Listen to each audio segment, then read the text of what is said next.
is a clip of left atrial appendage thrombus. You can see the left atrium and the left atrial appendage.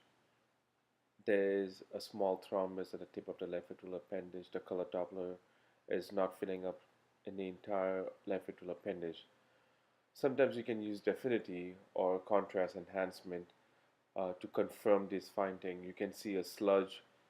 Definitely is trying to get into near the tip of the left atrial appendage and it's never completely filling it up.